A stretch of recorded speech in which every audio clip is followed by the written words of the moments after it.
Hello, everybody. Tom Tiberi, joined by Dave Holmes, Tim May, 97.1, the fan, let him in row. And as you see behind me, the sign here, the final press conference with both coaches, Kirby Smart from Georgia and Ryan Day from Ohio State. Pretty vanilla news conference. No one wanted to say anything. They just kind of agreed with each other, didn't they? Yeah, I've been to a number of these, and it's normally no one's going to guarantee a victory. No one's going to take a shot at the other guys. Both coaches very complimentary of each other, and honestly, they should be. These are two of the top 4 programs in America. I think you look at Georgia, Ohio State, Alabama, and then other teams have shuffled into that group. Whether it's been Oklahoma at times or Clemson's been hot, not recently, but over the last 10 years. So, yeah, I mean, there's a lot to like about both these programs. They're here for a reason, and now we finally get to play this thing tomorrow night. Tim, you look at what you heard. Did anything jump out at you? There was no bulletin board material, let's put it that way, but No. just overall thoughts, what you thought.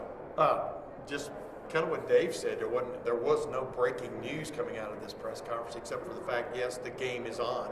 It's going to happen, it looks like. Number 2, you can tell both of these coaches and their teams, they're chipping at the bit to get on with this game. It's been 3.5, 4 weeks for Georgia since it last played.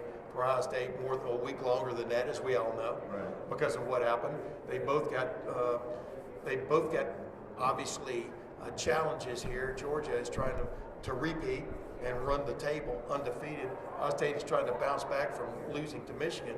And then you think back to last year about this time, Georgia was bouncing back from getting beat by Alabama in the SEC championship game, and they stepped up and won the national championship, including getting a second shot at Alabama and winning. That's, I think, maybe the dream scenario for some Buckeye fans, that Ohio State's going to get another shot at that other team, but first you got to get through the defending national champion first. But then past that, you heard me ask, down the road, do you see, obviously they see remuneration coming for these players for games like this down the road, and neither one of them has really thought about a number that's fair, but that's coming. These guys always have to be thinking about what's right in front of them and what's 4 years down the road. And that's a big job, man, for anybody. Dave, I always think back to what Coach Coop said, never make them better than they are. Now, Georgia's defending national champs. They are undefeated. But we saw them struggle against Kent State. We saw them struggle against Kentucky. Are they beatable? Well, as a Kent State alumni, let's give a shout out to the Golden Flashes, who were actually in that game till late third quarter. So they are beatable. Every team is beatable. That said, they were the national champs last year and have won every single game.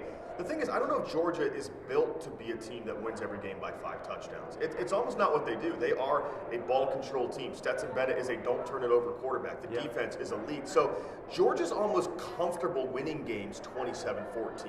I don't know, Tim, am I off there? I almost feel like that's the blueprint for this program. Kind of like Tress did in 2002, right? Yeah. The whole deal's the W.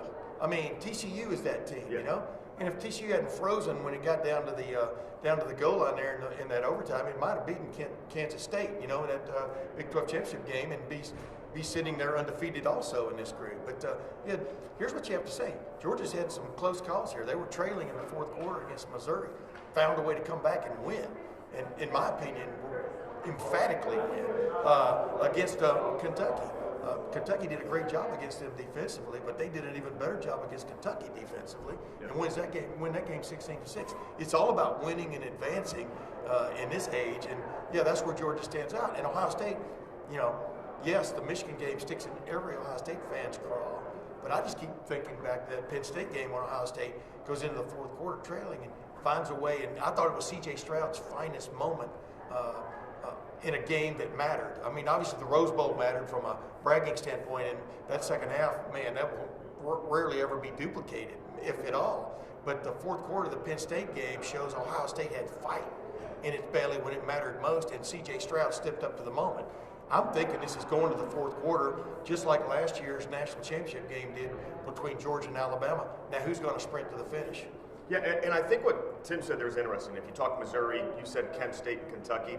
There are 2 ways to look at it. So they're either the team that just sneaks by at times, but as we saw back in 2002, the Tressel year, by the end of the year, you go from the team that sneaks by to the team that has so much moxie and composure, you always find a way to win. Yeah. And that's a real delicate line there between being a team that's not dominant and a team that always finds a way. And Georgia, at least over the last 25 games, is a team that's always found a way. All right, Tim, last thing, and I asked, Ryan Day, what concerned him the most about the defense. He said what he said. Kirby Smart, asked him, is this the best defense you will have faced today? He goes, I don't know. We're going to find out. Yeah.